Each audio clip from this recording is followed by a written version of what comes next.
guys, welcome back to Ash and Walls Minis. My name is Ash, and today we're doing a kit build.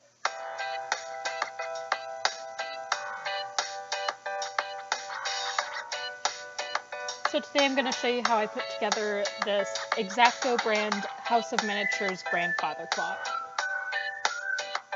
Double check that you have every piece in your package by using the layout sheet included with the instructions. We're going to get started with step 1, creating the base for our grandfather clock. The base is 3 pieces, a center block, and 2 pieces of molding. I'm using Gorilla Wood Glue today because it's awesome. Always test fit your pieces before you actually apply any glue, just to make sure that it's all going to go together smoothly. I'm a pretty big fan of using scrap wood and popsicle sticks to apply my glue.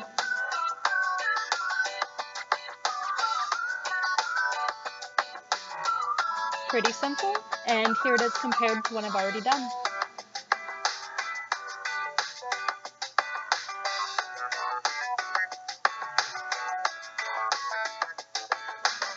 The main body is pretty simple as well. 2 side walls, a back wall, and then the top and bottom blocks, which help keep everything squared.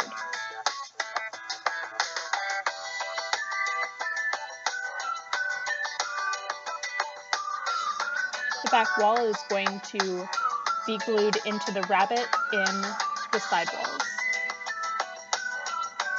Remove any excess glue and apply the other side.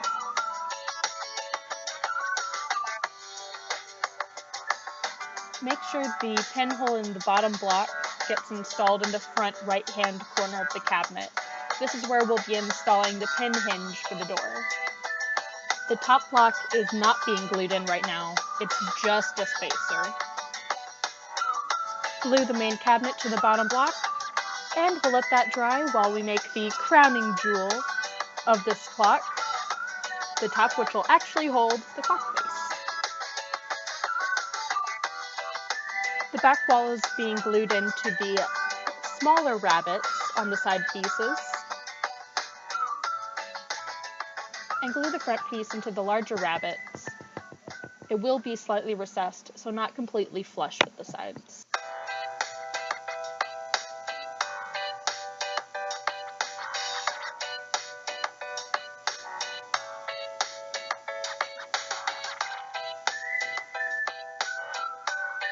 To finish off the top, we have 2 more beveled molding pieces, one for the top and one for the bottom. Just a few dabs of glue, and try to center it as best you can.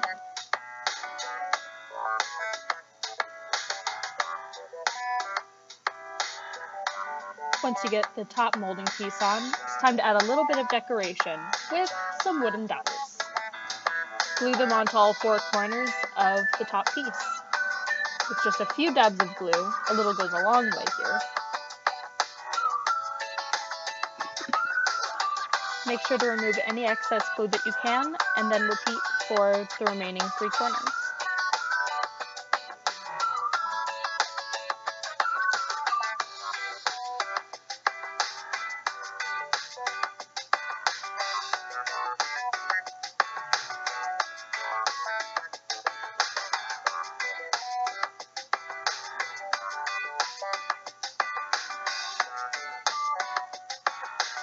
And moving on, we're actually going to skip a few steps here because I'm a rebel.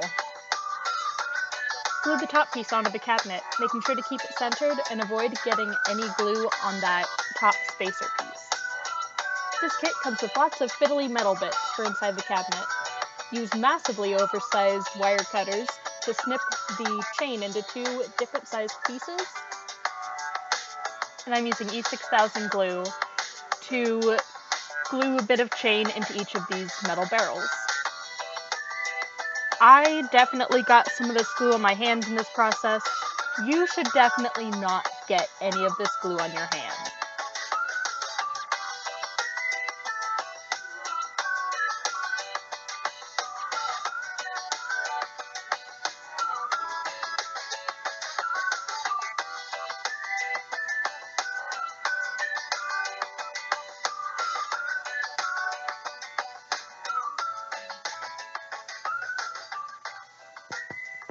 Use the back end of a paintbrush or a little bit of skewer to poke the chain down into the hole on the barrel.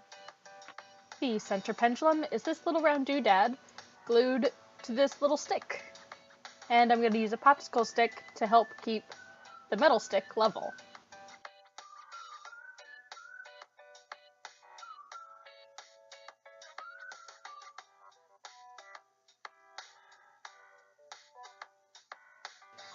Let's turn our attention to the front door of the cabinet.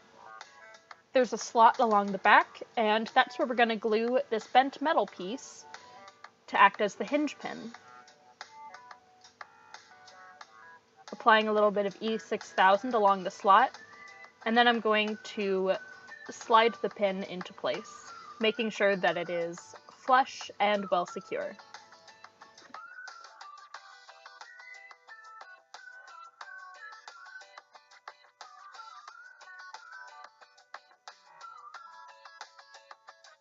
Same thing goes for the other side.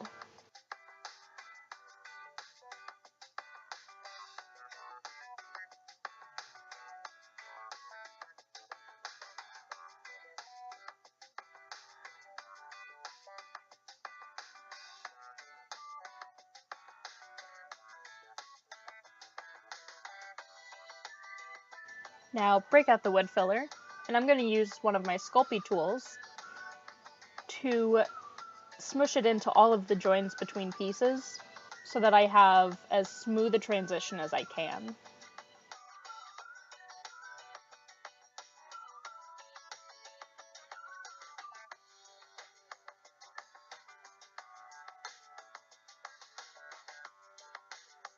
Once all the wood filler is dried, give the entire clock a sand down with 400 grit sandpaper. Be very careful not to round out your edges.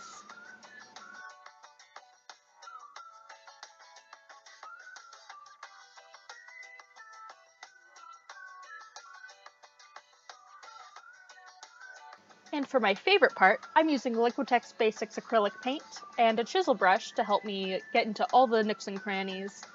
I'm going to apply several coats of this cream color with sanding in between coats.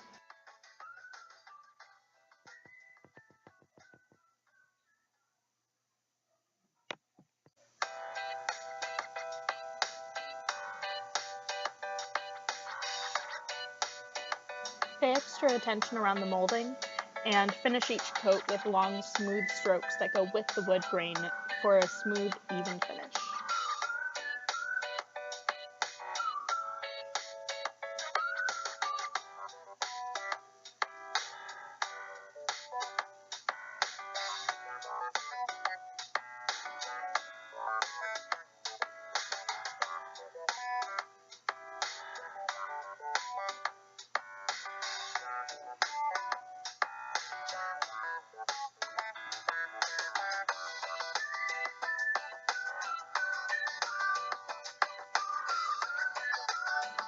Be sure to paint both sides of the doors, the inside of the cabinet, and remember the spacer block? It's not glued in, but we're going to paint that too. Be really careful not to block the holes with paint. I'm just going to paint the front face and the bottom that's actually going to be shown in the cabinet. A little bit on the sides just in case that shows. On pieces that are cut crossways to the grain, stippling helps me get paint where I need it before I do a final finish with smooth strokes. Be sure to paint the final trim pieces as well, including the inside edges.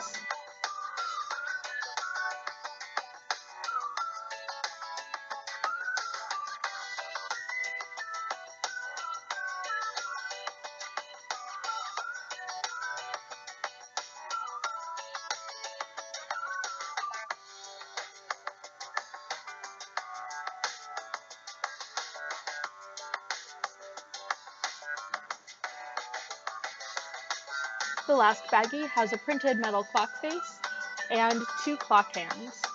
I'm using E6000 to glue the clock face into the recessed front face of our grandfather clock.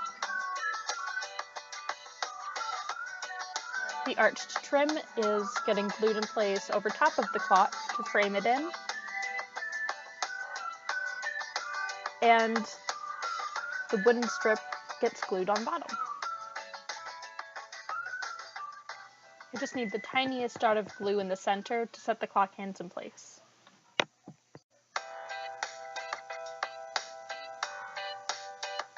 I'm using E6000 to glue the charms into the spacer block that goes at the top of the cabinet.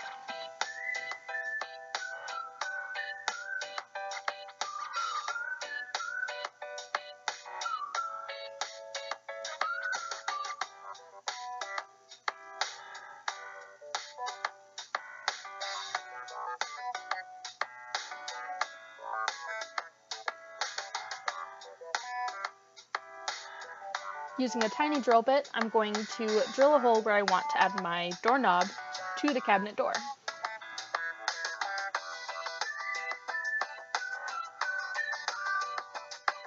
With a little glue, I'm lining this tiny metal plate with the hole that I just drilled. And then the door handle is an itty bitty nail that I'm going to press in place.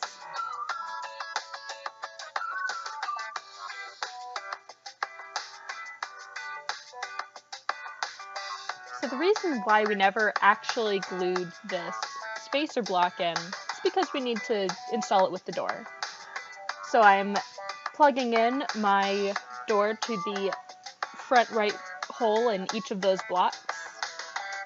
And then I'm going to add a little bit of glue to that spacer block on the sides and back and kind of wiggle it into place.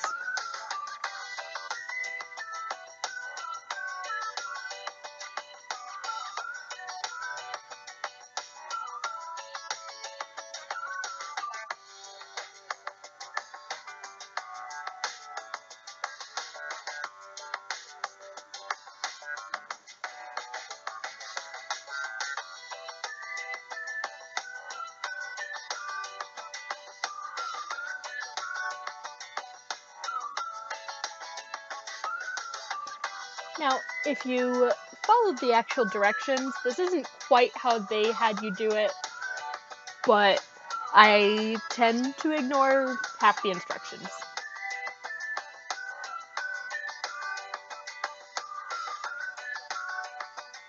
This bit is totally optional, but to finish it off, I'm going to seal in the clock face with some clear nail polish.